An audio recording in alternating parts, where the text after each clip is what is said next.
Hello, my name is Bonnie Fleming and I would like to go by she or her. How? Keep that Yeah. one. Just make sure you move the chair, that's a big one. Yeah. The chair hasn't moved, has it? No. Right at the start, I feel like I know very limited knowledge. I see every drag queen as a male in makeup performing. And I'd like to find out if this is true. Is it just men that dress up in drag? Or if people experiment with makeup in different ways? What sort of pronouns would they prefer? Who else does it and where do they come from and what are their journeys and what's made them and inspired them to be who they are now? It's not that I'm trying to be unfriendly or unsupportive, because this is what information I've already been given. It's really hard to change. Okay. Why can't we cut it? Want that to be a big chunk. Since filming yesterday, I've done some research into where drag originates from. I'm hoping it's going to prepare me a bit for what's to come. The term originates from Shakespearean times, where women weren't able to perform, so men would dress up in costumes and makeup and act as women within the plays. In the 50s and 60s, being part of the LGBT community was illegal, so many protests took place, including the Stonewall riots in 1969. This was the start of the LGBT rights movement, and many queens took part in the riots, and the popularity enhanced the acceptance of the LGBT community. Drag legend Danny LaRue was one of Britain's highest paid entertainers in the 60s, even performing in the West End. Drag queen Lily Savage gained a popular following amongst the gay community and used their character to speak out for LGBT rights.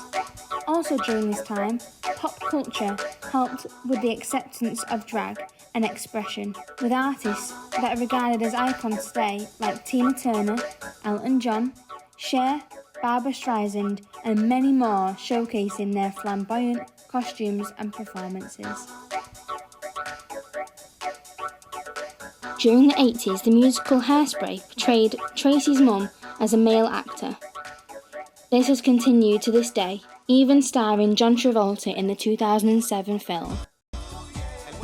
In the 90s, drag queen superstar RuPaul became very popular and had their own talk show and released the song Supermodel.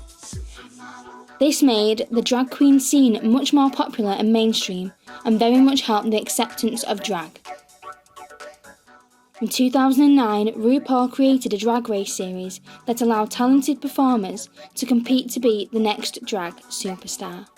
By airing the series on TV, this has commercialised drag culture and it has become loved by many.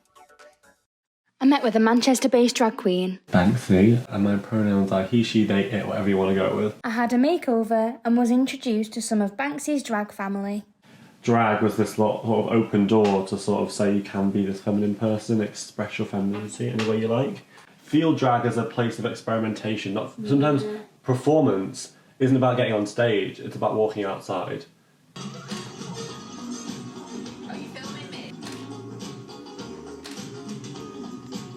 What is going on?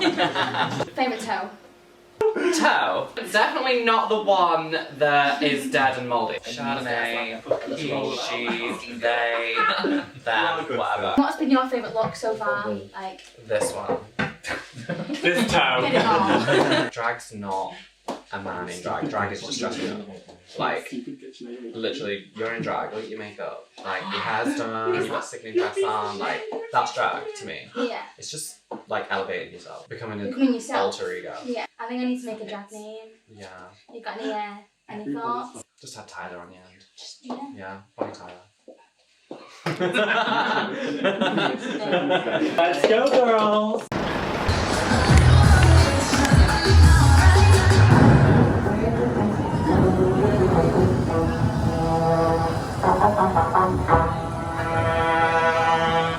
So I've just had a little chat with an Uber driver.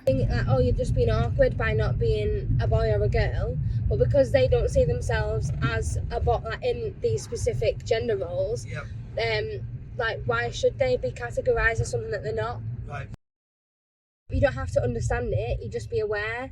I feel like I've got a bit more confidence in using what pronouns to use and how to be respectful about how people want to be perceived. And if I don't know someone's gender from the start, I shouldn't like presume like that they're a he or a she, because they might not identify as that, and it could be a little bit offensive. And it's only from like now I can kind of see that, which is opening my eyes. I've been trying to shoot this conclusion far too many times, and this is my sort of conclusion.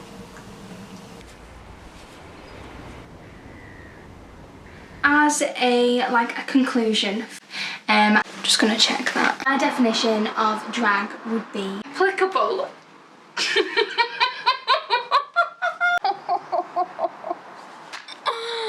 I'm feeling so much more confident in the terminology and the realisation that anyone and everyone can do drag in their own way.